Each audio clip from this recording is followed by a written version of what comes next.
The death toll continues rising in the Israel-Hamas conflict. Jerusalem is cutting off electricity, fuel, and humanitarian aid to Gaza until Hamas releases all hostages. Meanwhile, another cross-border conflict, Israel's military is exchanging fire with the Iran-backed terrorist group Hezbollah at the Lebanese border to the north of Israel. This is the latest in a string of such incidents this week in the region. In Syria, saying that Israeli missile strikes have hit two of Syria's main airports, knocking both of them out of service. Israel has not yet commented on the report. More Americans are confirmed dead in Israel and over a dozen remain missing. Joining us live is NTD's White House correspondent Iris Tao. Good evening, Iris. What's the latest you're hearing from the White House about this ongoing conflict? We keep hearing bad news here, Steve. The White House today announcing that the number of Americans killed in Israel has risen to 27 and that 14 Americans are still missing, with less than a handful of them believed to have been taken hostage by Hamas. The White House says it's doing everything it can to help rescue these American hostages. But White House National Security spokesperson John Kirby told me today that right now the U.S. does not have any plans to put U.S. boots on the ground. Watch. Question on sending U.S. troops. So you said there's no intention and no plan to do so, but has it been ruled out? Is that still an option pending? There is no intention, no plan, and frankly, no desire by the Israelis for U.S. combat troops to be involved in this conflict. And on hostages, the White House says it does not know where or who they are. But Kirby did raise the possibility today that some of them could have broken up by Hamas and moved to different locations. And that's as U.S. Secretary of State Antony Blinken today met with Israeli Prime Minister Benjamin Netanyahu in Tel Aviv, vowing to support Israel for as long as America exists. He also described seeing some gruesome images of victims of Hamas attacks. Watch.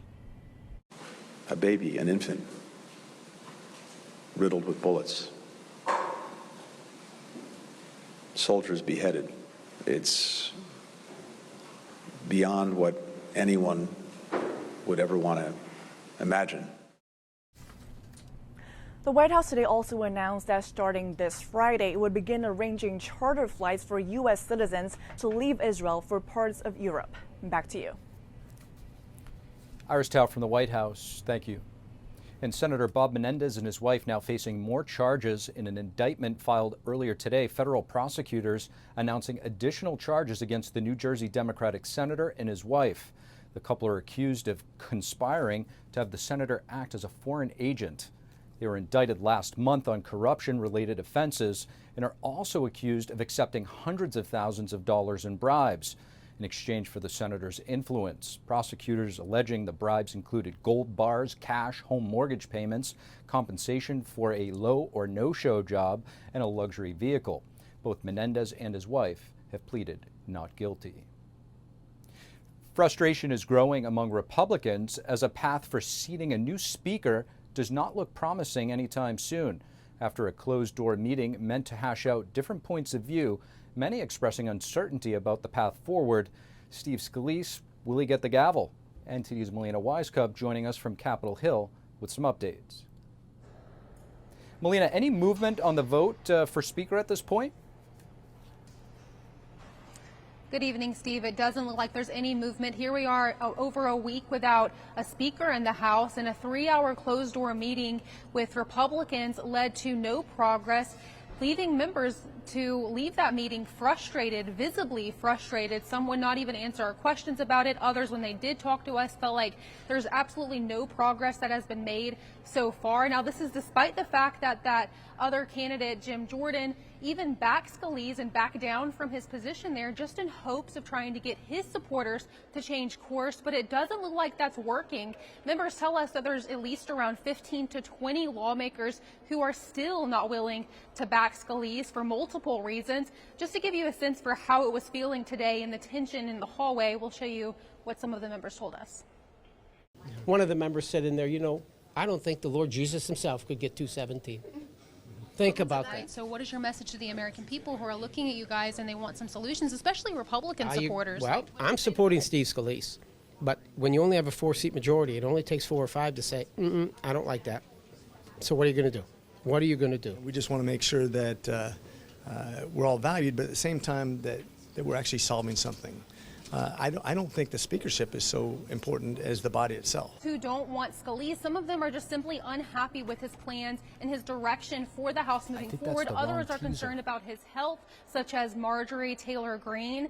She said that she's concerned about his health, and that's the reason why she's not backing Scalise. But members like Marjorie Taylor Greene and others are wanting to speed up this process a little bit by bringing this to the floor for a vote, even if that means they will have multiple rounds once again, like we've seen in January. Listen to this. I'm not concerned at all. I really think it's the best thing for the country when the American people can see what's happening, can hear our words and see our votes. You're still supporting Jordan. Why? So we've polled my district, and overwhelmingly the people of Tennessee, especially my district, support Jim Jordan. The reality is that if it's not going to be Steve Scalise, then we need to figure out who it is.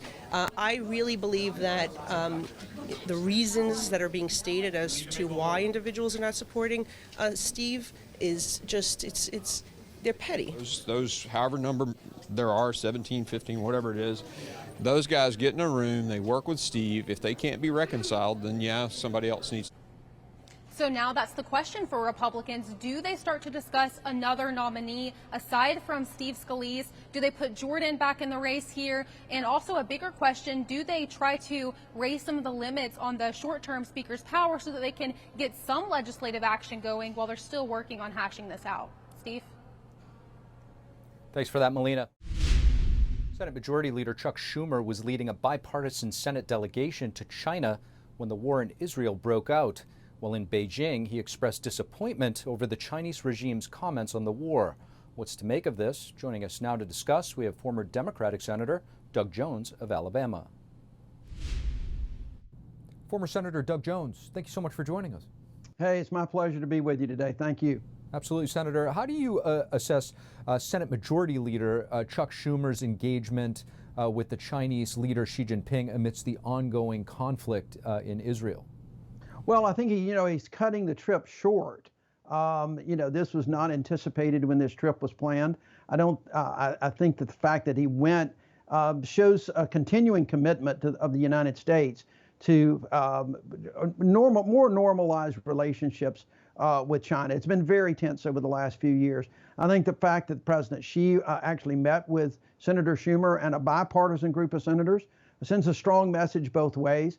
But the fact is that he had to cut this trip short. It's unfortunate to cut it short, but I think under the circumstances, he really didn't have an awful lot of choice. And the issue of the Israeli-Hamas conflict also came up in the meeting with President Xi. And I know that Senator Schumer and others expressed some real disappointment in statements made by the Chinese government over what happened over this past weekend. Yes, indeed. And given the complex U.S.-China relationship right now, how significant is it for for Schumer to advocate for Israel during his visit to Beijing, and also, the human rights was supposed to be on the table as well when he went there. Due to it being cut short, didn't get as much attention. Right. Yeah, look, Senator Schumer is actually the highest-ranking Jewish public official in the United States. He's just a hell of a spokesman, I think, for Israel, for the Jewish people. So I don't think there was a better emissary to China. It was just, by coincidence, an unfortunate coincidence, but I don't think there was a better spokesman and better emissary to express the United States' outrage at what is happening over in Gaza and in Israel over this past weekend. I don't think there was a better one than Senator Schumer to look President Xi in the eye and other Chinese officials to say, we need more. We need more support from Israel. We understand the conflicts over there in the Middle East. We understand the need for a two-party state. But the fact of the matter is, this is terrorism. And it needs to stop, and people need to at least express much stronger support for Israel and the Israeli people. So how do you interpret China's lack of sympathy, if you will, toward Israel following the Hamas attacks, as noted by Senator Schumer? Yeah, it's hard to gauge what they were doing other than just trying to play both sides against the middle. And unfortunately, that you just can't do that in a situation like this. This is not about a two-state solution. This is about a pure act of barbarism and terrorism. And so I can understand and agree with Senator Schumer and the other senators' disappointment that someone would try to just play it straight down the middle on something like this. China could have a dramatic effect, both in their influence with Iran and potentially with Hamas, if they would give stronger condemnation about what happened and actually seek to work to find solutions rather than just trying to play this down the middle, which doesn't help anybody in the long run. Do you think China possibly thinks that they will ultimately benefit if the U.S. is preoccupied with another conflict in the Middle East? I have all the confidence in the government to be on top of that, to be working diplomatically to make sure that those things do not happen, that these remain isolated. But I still believe that there needs to be some more pressure, and I think Senator Schumer started this in a very positive way with she expressing the United States' disappointment with their reaction to the act of terrorism that occurred and is, quite frankly, probably still occurring. Former Senator Doug Jones, really appreciate you joining us, sharing your perspective. Thank you. My pleasure. Thank you. Thank you for watching the Capitol Report. If you want to see our full broadcast, check us out at epochtv.com.